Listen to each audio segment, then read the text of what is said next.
If you're a maintenance supervisor for a commercial property, you've had to deal with everything from leaky faucets to flickering light bulbs. But nothing's worse than that ancient boiler that's lived in the building since the day it was built, 50 years ago. It's enough to make anyone lose their cool. That's where Grainger comes in. With industrial-grade products and dependable fast delivery, Grainger can help with any challenge, from worn-out components to everyday necessities. Call, click Grainger.com, or just stop by. Grainger, for the ones who get it done.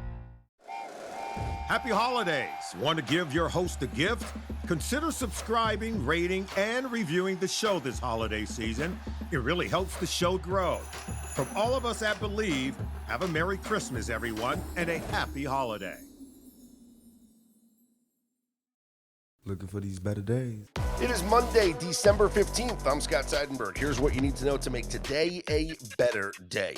A slew of injuries around the NFL, the end of a dynasty, and the rebirth of Phillip Rivers. Mackenzie Rivers with me here on this episode of Better Day, presented by FanDuel. And Mac, let us start with the return of 44-year-old grandfather Phillip Rivers to the NFL, taking his first snaps in 5 years. He's a grandfather? Rivers, yes, he is. Wow, that was quick. Well, when you have 12 kids, some of them might be of age, you know? Yeah. Rivers and the Colts almost pulled off the upset, beating the Seahawks, but Seattle got the last laugh, kicking a late field goal to win 18-16 in a game in which they did not score a single touchdown. And let's just get a couple of things out of the way here. We'll talk about Phillip Rivers. The worst decision in coaching history is the one I want to talk about. What were you going to start with? Okay, well, let's we'll do a couple of things here. One, the Seahawks are the biggest frauds in the NFL and maybe the worst 11-3 team that we've seen in quite some time. Wow. Yeah. They had one bad game. They're bad at home. No, they've had multiple bad games, Mackenzie, and we can go through the entire list. This to me was an example. If anybody tries to argue or counter-argue you, or anybody that I'm talking to, the generic public, when you say that there's a look-ahead spot in the NFL and they say there's no such thing as a look-ahead spot, I want you to show them this game film. Because watching this game, it looked like the Seattle Seahawks spent one day of practice on the Indianapolis Colts and instead focused the rest of the week on their upcoming Thursday night game against the Los Angeles Rams. Because this was the most pathetic display of football I have seen in quite some time. You were playing against, on offense, let's just say this.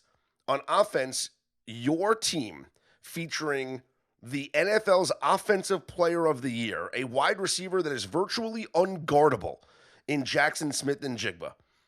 You went up against a defense that was missing both of their starting cornerbacks, and you did not produce a single touchdown.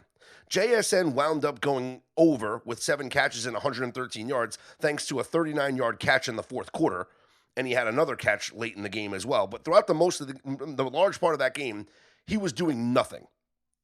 You could not get any running game going against a middle-of-the-road defense in the Indianapolis Colts. But more so, I am bothered by the lack of a passing attack from, and Sam Darnold's numbers are going to look good because he threw for 271 yards. They were missing both of their starting cornerbacks, and you could not get into the end zone. Absolutely a joke. Now, defensively, you played against a 44-year-old immobile quarterback playing behind an offensive line that was starting a rookie at right tackle because their starting right tackle was out. And you blitzed this man 5 times the entire game. 5 snaps on offense is the only times that the Seahawks sent more than 4 rushers. The Colts ran 58 plays of offense, Mackenzie. And in 58 plays, the Seattle Seahawks blitzed Phillip Rivers 5 times. On one of those blitzes, Phillip Rivers was sacked. On another one of those blitzes, Phillip Rivers threw several incompletions. Now, he did throw the touchdown against the blitz, so I will give him that. He checked it down to Josh Downs, and he threw the touchdown against the blitz. But the Seahawks played this game like they played the second half against the Minnesota Vikings a couple of weeks ago, Sure. where they knew that Max Brosmer was not going to beat them, and they said, let's just have this vanilla game plan. We'll run the ball a couple of times and punt it away. We're not going to lose this football game. They played that game yesterday like they knew that Phillip Rivers wasn't going to beat them, and they just sat back. They didn't blitz him. There was no complex schemes. They just said, hey, he's not going to throw over our heads. So the cornerbacks were talking after the game about how they had to adjust because of how slow and fluttery the ball was in the air. No, this is true. That's a curveball. Yes. Like playing Tim Yes. Wakefield. So they had to adjust the way they played the ball because of how slow it was coming out of his hands. This was the most vanilla, nondescript, I don't give a crap performances that I've ever seen. And to me, if you are a true Super Bowl contender, you don't have performances like this. And we have now seen multiple performances like this from the Seahawks. All right. Scoring margin, it matters a lot more than winning. They won the game, but a lot of people would say that's a loss. They were downgraded in the market for sure. I think all of that's warranted. But you could argue the opposite. You could argue everything that you just said and be like, that's why good teams always get it done. You could say they're so strategic, not giving anything away as far as their blitz packages because they knew they could just milk this game. I mean, it doesn't hurt to get a win that they shouldn't have probably, but they're 11-3. A win is a win is a win. Would be my counter. That would be, and that's what they feel, that a win is a win, and they move on to Thursday to play against the Rams. And they got the opportunity to get that win because of, in my opinion, the worst coaching call in NFL history. It's 4th and 3. There's 48 seconds left. You could take a 60-yarder and guarantee you lose the game if you make it or if you miss it because the Seahawks get the ball back with 4 downs and plenty of time. And what do? They go down and score in 29 seconds. Shane Steichen was going crazy when it went in. Like, what a brilliant decision. Their win percentage barely ticked up when he made the kick. Yeah. I don't understand it. I know you have a quarterback that you don't trust, but if you get the first down there, the kick is 10 times easier. And the game's over after the kick is kicked.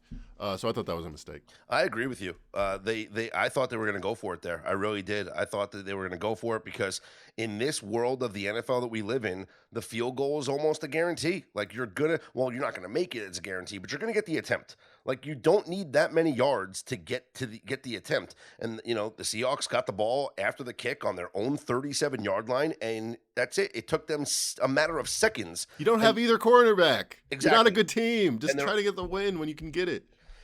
Now let's throw a couple of things out here on Phillip Rivers' performance. Take away the interception because that came nice on the last. Hit by you on the under. Yeah, Any under would have hit, but your under was particularly great. I think all of his unders hit. His under passing yardage hit. His under passing attempts hit. His under longest completion hit. Like it was an under fest on Phillip Rivers, and I was happy that we cashed on that. Take away the interception, right? Because that was on the last play of the game. Like no one cares about that. Watching this guy play, it's laughable. That was, for anybody that was like, wow, Phillip Rivers silenced the doubters. He looked terrible. The ball was. He always kind of looked terrible, though. Yeah, the ball was slow. He was throwing off balance. Again, they blitzed him 5 times in 58 snaps. Like, are you kidding me? If a team went out there and decided, and this might have been like a handshake thing, like a, hey, we're going to win respectfully or whatever. But like if a team went out there and said, we are going to blitz the hell. If the Vikings played this Indianapolis Colts team, Phillip Rivers would not survive. And I'm very curious what the 49ers and Robert Saleh are going to do next week against them. Because if they sit back and they say, all right, we'll let you hand the ball off to Jonathan Taylor 25 times, and we'll let you get rid of the ball very quickly to your running backs and your tight ends and wide receiver screens because we know you're not going to beat us down the field. Okay. Or you pressure him, you sack him, you force the mistakes, and you dominate the football game and win by 30. The line has not moved. And when you say it like that, it should have. Like Phillip Rivers was given an expectation. You could say it's great that he went out there and he's better than we expect. No. The market set an expectation, 160 yards, 30 attempts, whatever, and he went under every single one. And now he's at the 49ers and the line has not moved. 49ers are at Indy are -5.5, I think that's a play. I think at least it's going to close 6.5 would be my prediction. I agree. Meanwhile, looking ahead for the Seahawks, like the under's the play on Thursday night. If that offense could not score, and we know that Sam Darnold has his issues with McVay. Rams score a lot. Rams tend to score a lot. Yeah, but now Devontae Adams is out. Right. And so that's going to hurt their red zone offense. I think the Seahawks defense is legit. I just think with everything that's on the line, like that's an under game on Thursday. Under has moved a couple points now, 44.5. Yeah, that's to me, you got to get it before it goes under that key number. Yep. So anything over 44 would be a play to go under on the Rams and Seahawks on Thursday night.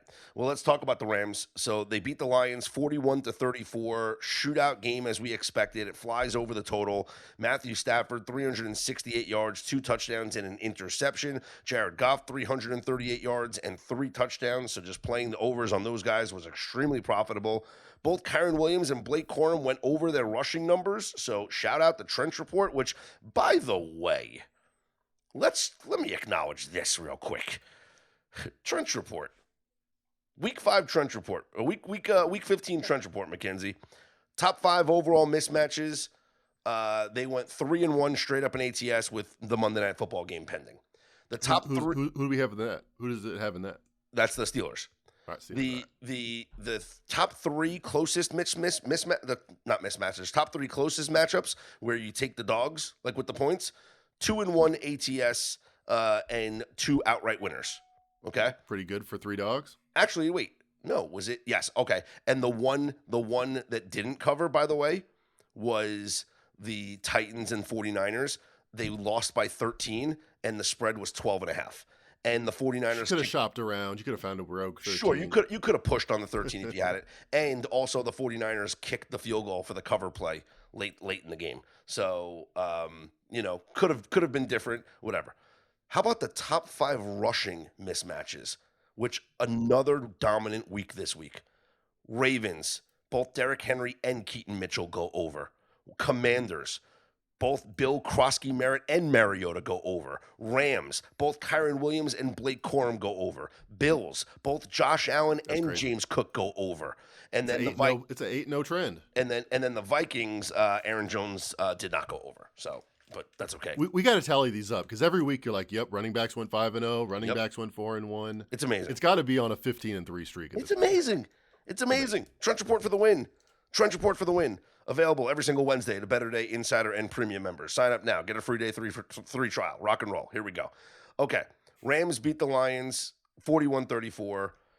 We know the Rams are the number 1 power rated team in the NFL. They're great. They lose Devontae Adams to a hamstring injury, non-contact. We'll see what the latest is. Puka Nacua, 9 catches, 181 yards. He also got banged up, but after the game, he seemed fine. So it looks like Puka is going to be fine for this game coming up on Thursday. This spread, Mackenzie, doesn't make any sense to me. I get it. Pray tell. Because the Seahawks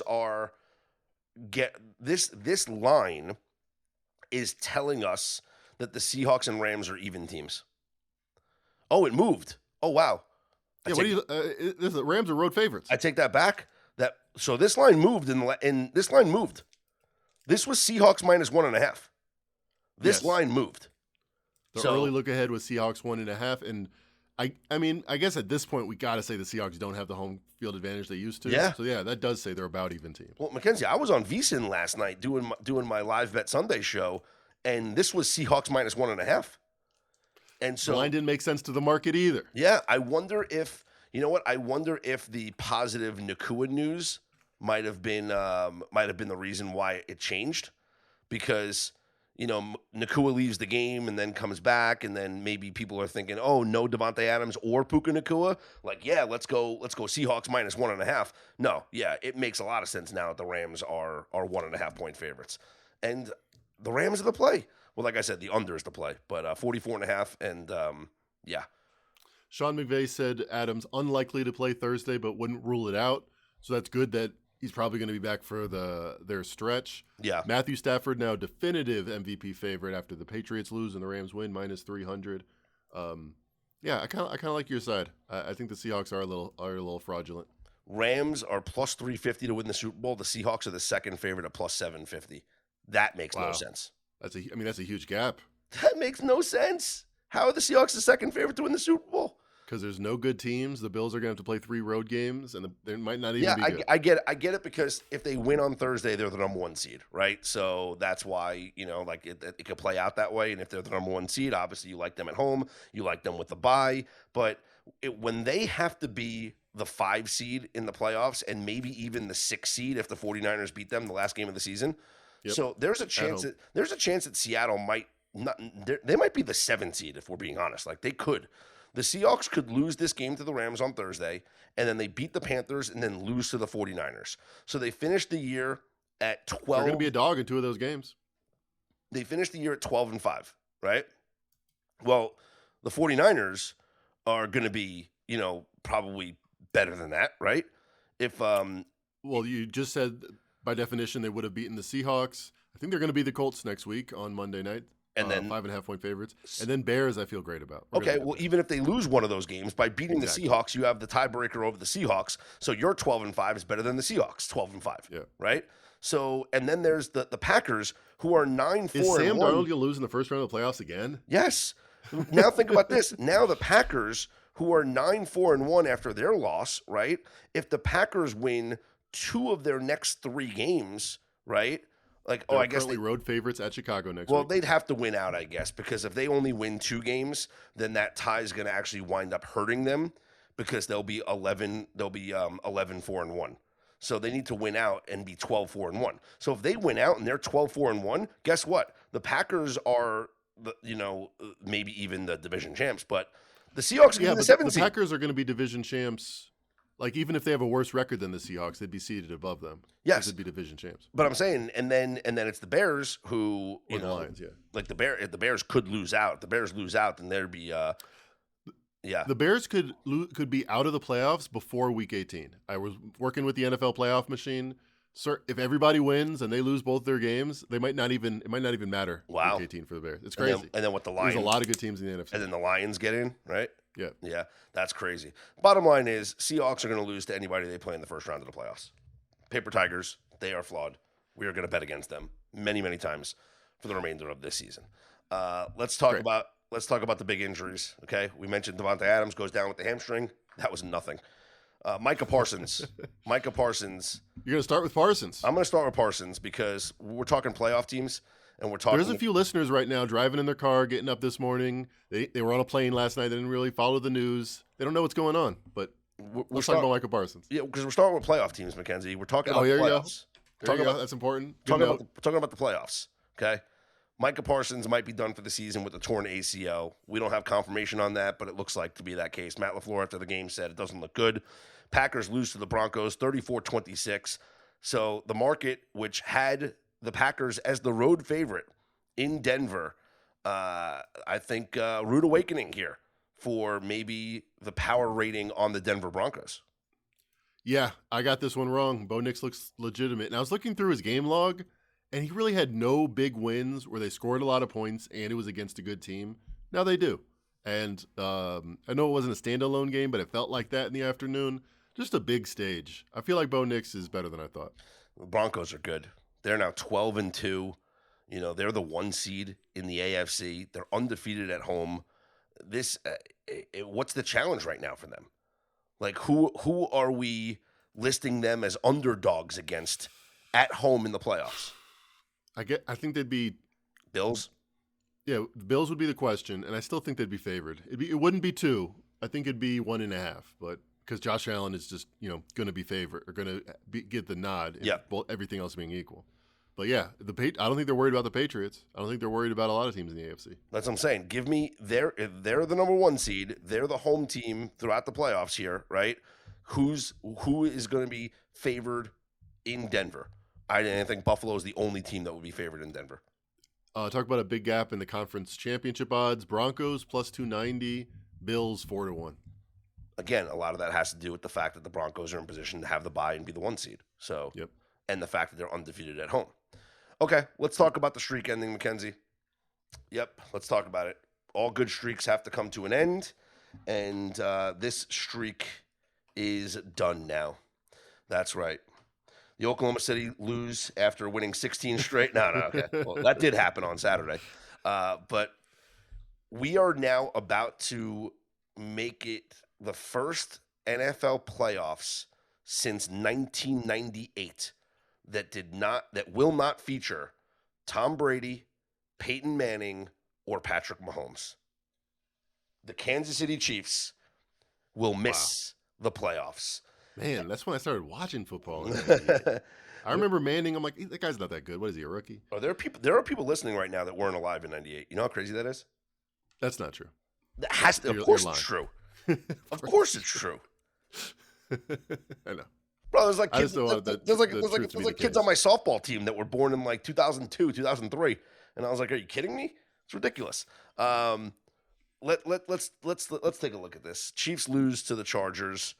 Their season is now over, and adding injury to insult, Patrick Mahomes suffers a torn ACL at the end of the game. Even if it wasn't torn, Mackenzie, he wasn't playing the last 3 games of the season. Like if they got the best case, scenario from that MRI, damn, he was 4 snaps away from making it out of the season. I know. No, but you know what I'm saying? Like, obviously, no, really, honestly, he could not play if they were eliminated. I wouldn't play him, my $80 million quarterback. But no. I was just saying, like, he gets hurt, and let's say the MRI came back and was like, oh, it's just a strain or it's just a sprain or whatever. Like, he's fine. It's just a grade 3 strain. Like, he wouldn't play the last 3 games of the season anyway. It's weird listening to the broadcast. I didn't know he had an injury. I had like maybe heard it, but it wasn't a big deal. It wasn't like top of mind. And like 3 plays before he goes down, they're like, he really hasn't been the same with this left knee injury. It's like he really should watch out. It was spooky. And then boom, it happened. But here's the thing. Like, yeah, he has been banged up, right? He's also had one of his best seasons ever. And people don't acknowledge it because the Chiefs are not going to make the playoffs, and they're 6-8 right now, and it has been a very disappointing season. But Patrick Mahomes, statistically, this year, has had one of his more incredible seasons. This year, he has passed for 3,587 yards. That is on pace to eclipse what he did last season, right? His 7.1 average is a bit higher than it was last year, higher than it was in 2023. It's 2022, it was 8.1, okay? That's a better one. Yeah, 22 touchdowns to 11 interceptions is, right on pace with where it was last year and the year before or whatever. It's not the 2022 season where he had 41 touchdowns and 12 interceptions. His rating prior to this game, which hurt his rating, but his rating was literally on par, if not better than what it was the past 2 seasons. It did take a hit with that performance yesterday. He goes down to an 89.6 rating on the season. Same thing. QBR is actually better this year than it was the last 2 seasons. And he's 5th right now. And it's better than it was. There's only been 1 season in the last 5 years that he had a better QBR. You know who's 6th in the league? If Patrick Mahomes is 5th in QBR? Josh Allen. Yeah. And Matthew Stafford is 4th. Yeah. So like he's among the MVP favorites as far as statistical production, but all the credit he got as a winner that had great stats, he doesn't get when he doesn't win. Makes sense. And more rushing yards this season than in any year in his career, and more rushing touchdowns this year in any year than in his career. Like, he was having statistically a great season. People say he's lost his fastball. I look at the stats, I don't think so. But has Andy Reid lost his fastball? Maybe. I mean, their offense has not been great, and he's had a lot of miracles being worked by his quarterback. Has the league just caught up? Maybe he retires. Is this Andy Reid's last season? If it is, who takes over? Matt Nagy was listed on ESPN's who's the offensive coordinator for the Chiefs, most sought after candidates. I was surprised to see his name. Yeah, I would say it's either him or Spags, right? You would give it to one of the coordinators. Spags got his I guess Nagy got his head coaching chance too. Yeah. Where's Eric Bieniemy? I think he's in Chicago, right? Where is he? Yeah, he's with the Bears. He's not even coaching. He's just hooping. No. I think it's on the beach. He's with the Bears now. I think he's on the Bears staff. Yeah. He's on the Bears. So hey, that's why Caleb Williams looks so good. Right. Yeah. Right. I think maybe the league's caught up to the Chiefs, right? Maybe Yeah. the league is caught up to the Kansas City Chiefs. Yeah, it's just sad. Mahomes not going to be in the playoffs. Well, I guess no one can complain about the Chiefs getting any calls from the refs when they will not be in the playoffs. They're going to have a lot. Focus our attention on the Lakers and the shenanigans going Yeah. on down there in Phoenix. There's going to be a lot of questions in the offseason for the Chiefs. Like, is Travis Kelce coming back next year? It's funny because I remember him. It's like a Mandela effect. I remember him retiring because there was that article on ESPN about him in August, but it was just like him getting married. Yeah. And it just seemed like that was the announcement of like, this is the last dance. Maybe. Elsewhere, Bears a 31-3 win over the Browns. Ravens shut out the Bengals 24-0.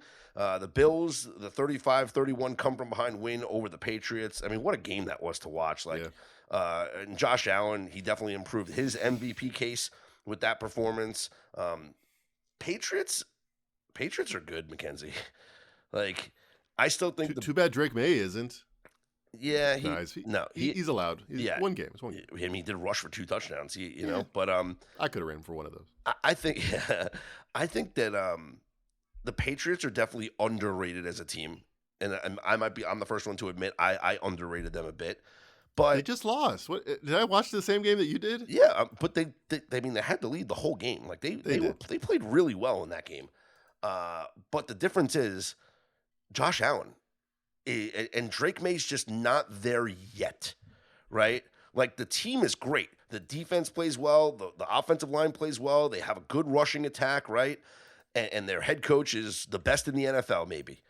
But and Drake May's emerged. Like this is his second year. He looks amazing, but he's not on Josh Allen's level. And this game, this performance by Josh Allen was kind of that flexing the muscle of like, hey, you got a long ways to go, kid. Yeah, and I remember thinking of him more as a rusher through the first 20 games of his career. Mm-hmm. Didn't ran for 43 yards in this one, but really hasn't had more than 50 since mid-October. It looks like. But if you were comparing the rosters of the Patriots and the Bills, taking the quarterbacks aside, I think maybe I think you have the better defense in New England. Yeah, exactly. I think you have the better. Do you have the better talent? I mean, Stephon Diggs. He's probably a pretty good number 2 at this point. Yeah, but Diggs, Hunter Henry. I mean, yeah, I guess Kincaid. I think I would give a slight edge to the Patriots' talent. Yeah, but the quarterback changes everything. Josh Allen. That's why the Bills are the only team in discussion. We're talking about who might be favored in Denver. New England is not. And the Bills are the only team in discussion that would make the spread in the Super Bowl even close. Right. If you have an NFC ticket, you're hoping the Bills get lost on the island somewhere. I think this win by the Bills, though, was so big. I think my Bills Super Bowl futures are so alive right now. This is the team. This is the team. That performance. Second favorite to win the AFC. Yeah, I would take that. That performance yesterday was that was the game you're watching. And you're like, this is the Bills team we thought coming into the season. This is the Bills team that we thought we were going to get. Other results. So they scored 28 in the second half last week and 28 in the second half this week. Wow. Yep. Commanders beat the Giants 29-21. Jackson Dart, he should be the offense. He should be the rookie of the year. Can I make the argument? Can I make the argument? Make the argument. Can I make the argument Jackson Dart should be the offensive rookie of the year? He's plus 900 right now. So Travion Henderson's the favorite at plus 175. Emeka Ibuka has fallen off. He is now plus 230. Tet McMillan's fallen off as well as the Panthers lose again. He is plus 310. And then Jackson Dart's 9-1. I know he missed some games and he didn't, start. I know he didn't play well or often, but he is on the Giants. I mean, Mac, he's 13 touchdowns to 4 interceptions, right? Oh, he's rushed. He's probably the best rookie of the last 2 seasons. He's rushed for 7. He's rushed for 7 touchdowns. He's played great. I mean, Jackson Dart has been. Oh, Jay Daniels. Yeah, you forgot about that guy. But Jackson Dart's been awesome. I think he's the offensive rookie of the year. Definitely the most valuable. I mean, if you're just taking the quarterback tax. Eagles 31-0 over the Raiders. Raiders stink. Jaguars a 48-20 rout of the Jets. Texans blow out the Cardinals 40-20. Stink. We talked about the 49ers beating and covering against the Titans. And the Panthers It is now 12 straight losses as a favorite as the Fighting Tyler Shucks get the win 20-17 over the Panthers. I don't know how to explain it, Mackenzie. Sometimes there's just some voodoo, and voodoo. It's like one a year, which is crazy. They're not favored all the time. It's like two this year, like one last year. It's crazy. Well, I say voodoo, and it makes total sense. Different coaches, different quarterbacks, doesn't matter. I say voodoo, and it makes total sense because it's New Orleans, right? But it was coming into this season, 10 straight losses as a favorite. They're favored in one game, and that is at home against the New Orleans Saints. They lose that game. Now it's 11 straight as a favorite. They're not favored again until this game here against the New Orleans Saints, and they lose again. You can't make this up. This is I think I'm going to bet them when they're favored again. I feel like now's the time to jump on. Streaks end on 13. Well, they're not going to be favored again because they are home against. No, I'm talking like in a decade or so. Okay, they're home against the Bucks, home against the Seahawks, and then at the Bucks to end the year. They are 2.5-point dogs hosting the Bucks next week. And think about like all the positive vibes that were sent after the Bucks lost on Thursday, and everyone was like, "The Panthers are in first place in the division," and they just gave away all of their leverage. Like so bad. So bad. Oh, my goodness. This is Michael Rosenbaum. Hey, folks, let me tell you that drinking and driving is a decision that will change your whole world. Things will never be the same once you get a DUI because legal fees and time in court are just the beginning. Getting into a crash is another way your world could be irreversibly changed after drinking and driving. Your vehicle may not be the only thing that gets damaged in that crash. You could face a life-altering injury or even death. But you're not the only one who could face those consequences. Your decision to drink and drive could permanently change someone else's world, whether you injure them or leave their loved ones grieving. The next time you're out drinking, call a rideshare, a taxi, a sober friend, or a designated sober driver. Always plan for a safe ride home. The only decision that will change your world for the better is the decision to call for a sober ride. It's never worth it to drive drunk. Don't risk it. Drive sober or get pulled over. Paid for by NHTSA. Oh, while we're on the topic of awards, if anybody wants to bet Phillip Rivers to be the comeback player of the year, call me up and I will house your bet. Any amount you want. Okay? All right. He is not winning this award. I understand that FanDuel now puts him as the second favorite at plus 350 to win comeback player of the year behind Christian McCaffrey. Here's a couple things. One, I think it's criminal that the sportsbooks even list this because they're stealing money from people. But cockroaches, what are you going to do, right? Because people think there's a chance because it's up on the board and he's second favorite. They're like, exactly. Oh, well, he's got a chance. Let me read you the memo that the league sent out about the comeback player of the year award. Remember, this was after what had happened with Joe Flacco winning the award a couple of years ago, after Joe Flacco, by the way, didn't come back from being out of the league for 5 years, right? Just came back from being a benched backup to then all of a sudden, coming back, whatever, okay? Came back from Cleveland. Yeah, came back from Cleveland. This was the memo that the NFL sent out to its voters. The spirit of the comeback player of the year award goes to a player who, I'm reading the quotes now. You ready? Yep. The quotes. Honoring players who demonstrate resilience, overcoming adversity like illness, physical injury, or other circumstances that caused missed playing time the previous season, end quote. So. It eliminates Phillip Rivers. Yes.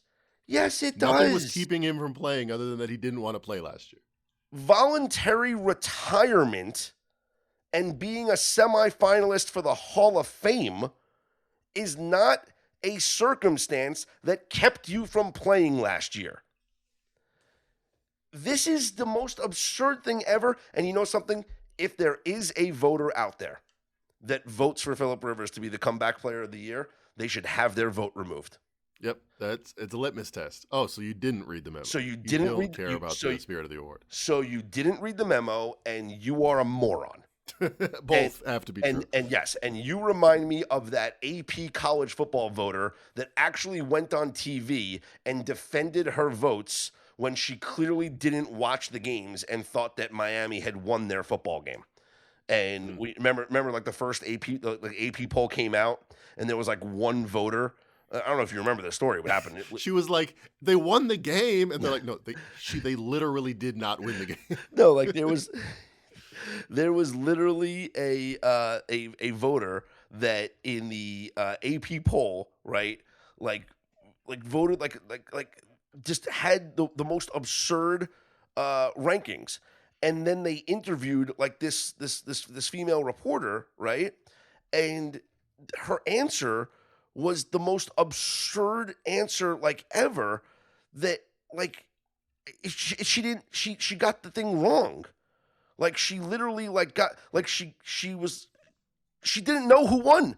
She thought that she didn't know that they like Florida won the football game. That's what it was. Fool me once, you can't fool me again. That's the point. Like, yes, literally, it was a thing earlier this year that she didn't know that they lost. It's okay. It's it's bad because there's not that many women in sports. So like, oh, here we go. This is what it was. Excuse me. All right. So Florida lost to South Florida, right? All right. And it was a man. And this voter, she actually moved Florida up 2 spots in the rankings. Okay. And her quote was, "It was a good win." Her quote was, "It was a good loss." Her quote was, "I don't want to go too much into my process or logic. It's really fun, but it doesn't probably matter in the end." And clearly, she didn't watch the game, and she just read like the score wrong, and she thought Florida beat South Florida. She didn't realize her process. The flaw in the process was reading. Yeah, she didn't realize that South Florida beat Florida. So, like, it was just, it's just obvious that you were just looking at the box scores. You don't know what happened in the game, whatever. So I think that any voter that votes for Phillip Rivers to be comeback player of the year should have their votes removed, and they should be publicly tarred and feathered. How do you think he does the rest of the year? You think he picks it up? You think he plays the whole rest of the time? I don't. I think it was because Riley Leonard had an injury, right? Exactly. Ostensibly. Exactly. I think that what happens is I wouldn't be surprised if Riley Leonard starts against the 49ers. Me neither, unfortunately. Maybe that's why the line hasn't moved. Yeah. And also, I also wouldn't be surprised if Rivers starts and Riley plays the majority of the game. Sure. That's what I think happens here on this game. So, yeah. We'll see. Nice story. Not comeback player of the year. Cool. Let's move on, Mackenzie, as we have Monday Night Football, which will wrap up week. Did we talk about the 15. Cowboys lose? Did we talk about the Sunday Night Football? Sunday Night Football. Yeah. Everybody saw it. Yeah. Cowboys lost. Yeah, Cowboys lost. J.J. McCarthy. I might have been wrong on Bo Nix. 2 best games of his career last 2 weeks for J.J. McCarthy. Yeah. J.J. McCarthy, actually, he played well. That naked bootleg where he ran it in the touchdown. No one was near him. Dak Prescott did not have a good performance. Like, he threw for 294 yards, no touchdowns, right? J.J. McCarthy, 86 QBR. Wow. Like, Javonte Williams ran for 91 yards. Like, CeeDee Lamb had 111 yards. But, like, was it an issue with the pass rush, with the blitz? I was looking at all these next-gen stats, right? And against the blitz, it was like, well, Dak Prescott does really, really well against, like, some of these blitz numbers. And you're thinking, like, oh, well, he's going to go over his passing yardage, clearly, which he did. He did. And he's going to, like, have a field day here. And George Pickens was a guy who actually had tremendous numbers against, like, the blitz and the coverage or whatever. He had 3 catches for 33 yards. Yeah, he seemed out of it. He seemed out of the game. Early. Yeah, and Flournoy, my boy Flournoy, 4 catches for 40 yards.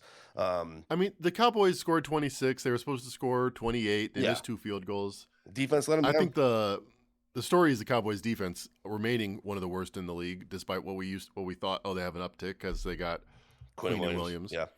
But I think the Vikings offense. The run defense looked okay, right? I mean, Aaron Jones only had 34 yards. Jordan Mason only had 29.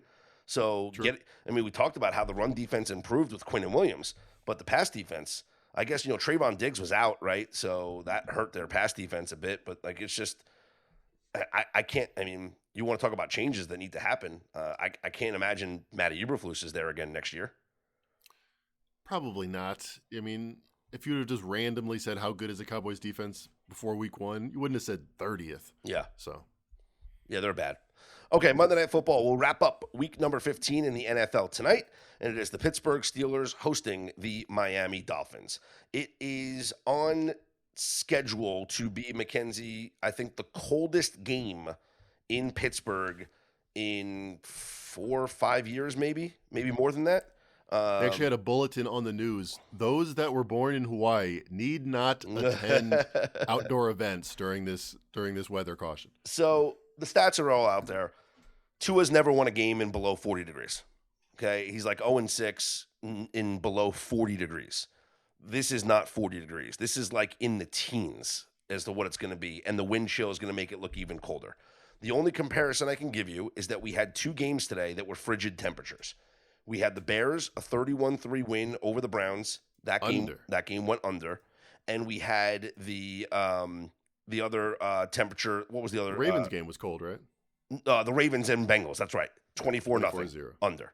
So we had 2 wind chill factors of below 0 that both went under in this game on Sunday. That's what it's going to be like here in Pittsburgh tonight. Total is at 41.5. I think the game goes under. I think this is going to be frigid, cold temperatures. We know that Tua and has struggled, and the Dolphins have struggled. I guess my one concern is T.J. Watt is out for the Steelers, right? Mm-hmm. He had that freak injury with the microneedling or whatever, and he had the collapsed lungs. He's out. But I feel like the Steelers are actually equipped this year to be okay without T.J. Watt. I know the numbers that are all over the internet about how they're 1-11, I think it is, when T.J. Watt doesn't start or doesn't play. What is that? Yeah, so it is. Let me look that up to see if that's official. Can you look that up real quick? I think it's 1-11. Yeah, StatMoves will help out. Yeah, I think it's 1-11. But if you look at the Steelers this year, now it's hard to just look at stats blindly because some of these stats are because of T.J. Watt being on the field, right? But Nick Herbig has 6.5 sacks this year. Alex Highsmith has 6.5 sacks this year. Like T.J. Watt he has 7. So he's barely the leader in sacks this year. And Highsmith has only played 9 games and he has 6.5 sacks. He has actually been the better pass rusher than T.J. Watt this year. And so I think that if you're saying, like, obviously it stinks like not having him, but I think because of the players that they do have in Herbig and Highsmith, I think that they're better equipped this year than they have been in the past to deal with a T.J. Watt missing a game. So the record is 1-10. 1-10 without T.J. Watt. There you have it. Okay. Yep. There's another trend that I'd be remiss not to mention. 22-0 straight up, the Steelers since 1992 at home on Monday night. Whoa, say that again? 22-0 straight up, the Steelers are on the broadcast called Monday Night Football. They did play a game on Monday night, which was a weird COVID rescheduled game that they lost. But ignore that. Since 1992, 22 straight. Wow. That's crazy. It's a franchise thing. They're hardworking people. They get off of work on a Monday. They like to see their Steelers win.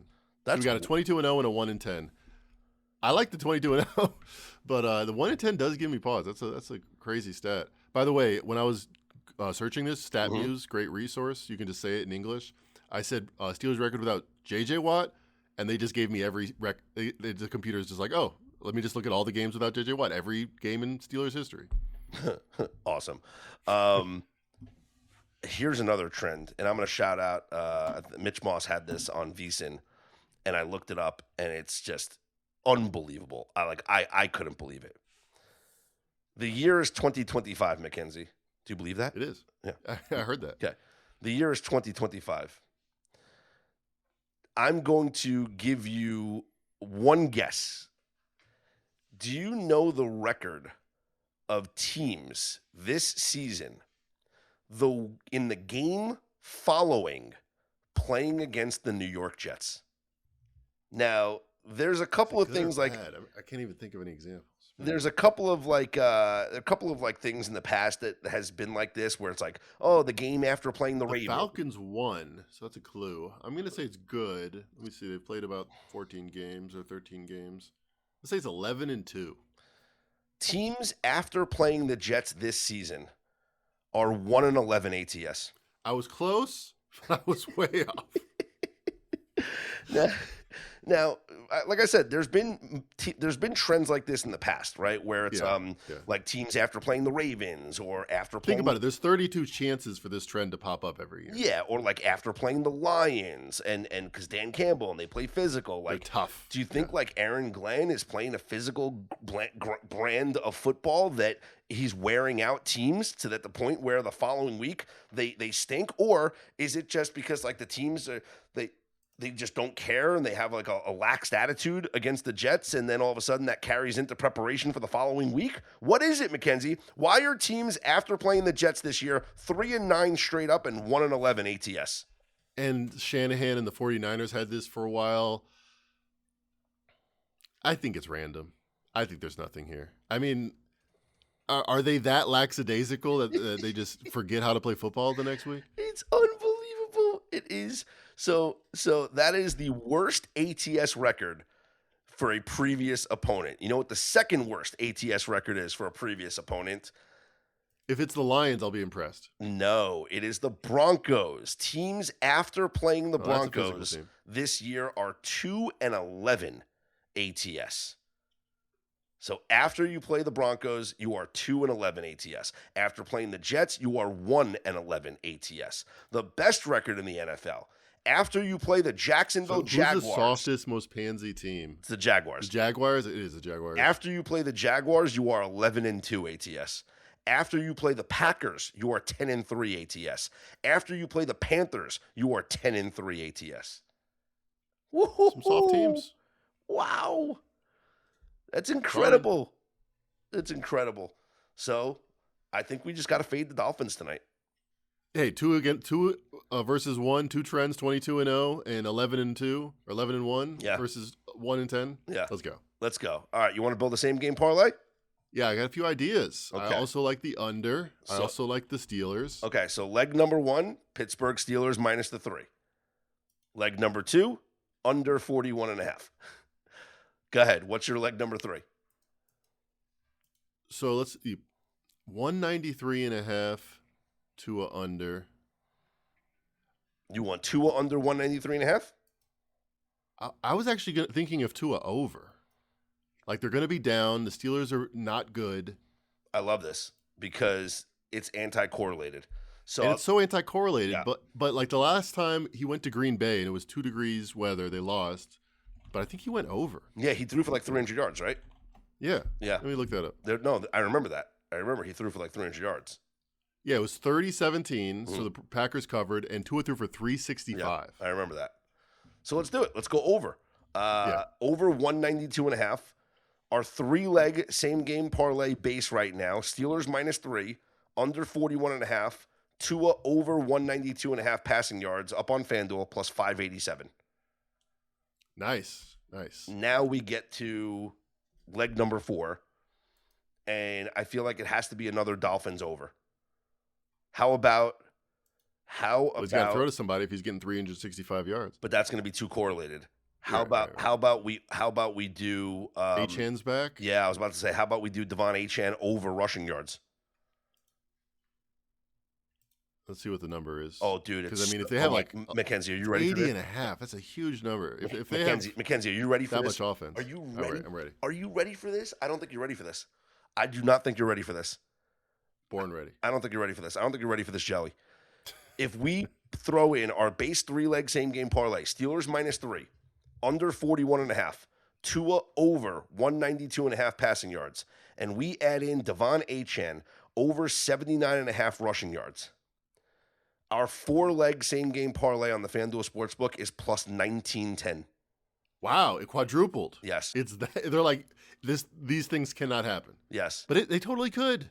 Some long field goal drives. They need 300 yards total offense for this to happen, or 270.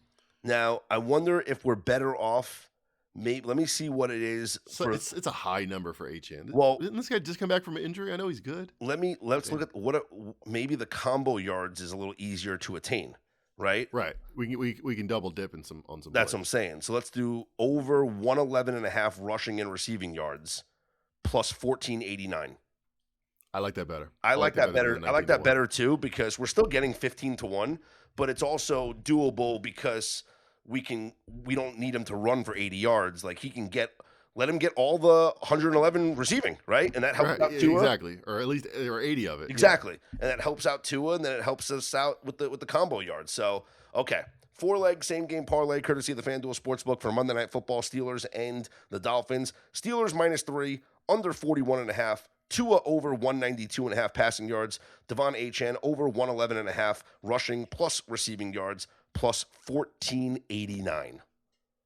Wow. It's a good year. Wow. Shakespeare's grandmother was born that year, I think. I mean, Columbus was like preparing. Yeah, it was like 1492 was right around the corner, guys. He was like, let's get it together. He was like, I have a discipline in the 3 years. We bring all the spices from China. Yeah. Like he was going around like King Ferdinand was like, nah, I don't want to hear any of this, And then finally it was like, fine, I got 3 ships you can take, right? The Nina, the Penta, the Santa Maria. Yeah, sure. Yeah. All right. All right. I forgot you're from a state that celebrates Columbus Day like hardcore. So you know your stuff. He was a great Italian-American explorer, all right? That's all in this house. And in this family, Christopher Columbus is a hero. I send that meme to my friends every year on Columbus Day. It's without fail. There's 2 memes that I send to my friends every single year. It's the Tony Soprano yelling at AJ on Columbus Day, right? And it's Billy Crystal in Analyze This on Easter. I send it on Easter when he goes into the meeting and he sees the guy and he goes, "Hey, Easter weekend," and he kisses the guy on the cheek. So on Easter, I send that meme. 2 memes I send every single year. Hey, rotation. Easter weekend and Columbus Day. I used to march in the Columbus Day parade when I was a little kid. I was the Grand Marshal. Were you really?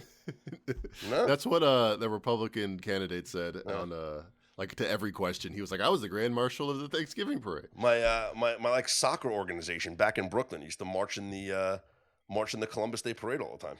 Yeah. Did you wear like a sash? I don't even remember. I was so young, but I played for like the Italian American organization. Like that's what it was. Like we just it was great. Little festive there. And in this house, he's a hero. Okay. All right, that'll wrap up this episode. Fun potpourri kind of episode. I know we were all over the place, but give us a break. It was a busy Sunday in the NFL, and now we're looking forward here to Monday Night Football. It is going to be an exciting week here up on Better Day as we gear up towards the holidays. We ain't going anywhere, by the way. I know you guys are wondering, are you going to have Christmas episodes, New Year's episodes? Yeah, I'm here for you guys. Like, literally, I'm working the whole week. I'll be on VSiN all week long, Christmas week. Like, I'm here for you. We are still going to provide you all the great content. We had a great live stream on Sunday morning prior to the game for our Better Day Premium members. Mackenzie and I went live on our Telegram channel. And I'm thinking maybe we do one of those for the Insider members as well. So, yeah, let's open it up. Maybe we do a pregame, like maybe next Sunday or whatever. Like we do a pregame, or even on Saturday because there's games on Saturday.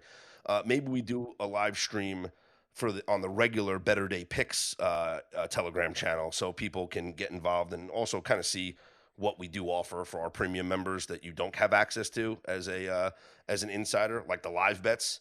Which, by the way, yeah, the Cowboys one was terrible. I apologize for that. But we did crush it earlier in the day. Seahawks money line was a live bet winner. Patriots Bills over was a live bet winner. Browns team total under was a live bet winner. The Army Navy live under on Saturday was a live bet winner.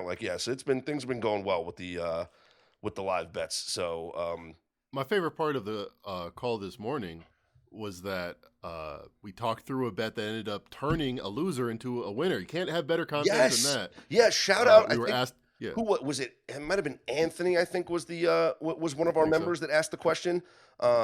He wanted to, because of the weather in the Bears game, he wanted to go under Caleb Williams passing yards.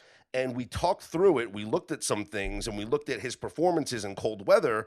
And I said the better play is probably to go under his pass attempts and rather than touch the yardage. Well, he went over on his yardage, 242 yards, but he went under.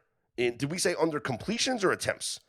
Both went under, but both we went said under. Yeah. We said attempts. We said attempts, and both went under. So, you could have 2 winners there. So, yeah, that was good. I kind of like that because we were, like, making the sausage at the same time. Like, exactly. Seeing everybody can get, part of our conversation. So maybe we'll do that for the Better Day Insider members as well coming up. We're also going to be running a referral program starting in the new year. So that's coming up soon, like 2 weeks away. But we're going to be running a referral program where if you refer somebody to join and become a member, both of you can earn some free memberships, right? So we'll let you know about that when it's ready to launch. For the holidays, I'm going to do a discount on the merch shop, like a significant discount on the merch shop. So anybody that wants to purchase any Better Day swag will have a significant discount for the holidays. I'm actually going to work on that tomorrow, so I'll send that in the newsletter for Tuesday so you guys can know what the discount, what the code is and stuff, so you guys can go online and get some stuff if you'd like and hopefully get it before Christmas time. I know we got like 10 days, so let's do that. And if not, just get yourself a hat or something for later on. Who knows? But any other announcements, I think, Mackenzie, do we have to make? The NBA season is officially beginning in 11 days. So can't wait. Ooh, NBA Cup final on Tuesday. Tomorrow, yeah. Knicks against the Spurs. Laying the point. Hey, Knicks plus 350, like we talked about, looking good. It was 390. Nice. Yeah, there you have it. All right, don't forget, hit us up on social media as well. He's at Mac and Rivers. I'm at Scott's On Air. And here's hoping you make today and every day a better day.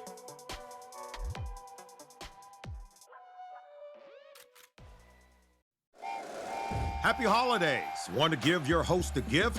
Consider subscribing, rating, and reviewing the show this holiday season. It really helps the show grow. From all of us at Believe, have a Merry Christmas, everyone, and a happy holiday. If you like the show, please take a moment to rate, review, and subscribe. It really does help the show to grow. Thank you for listening.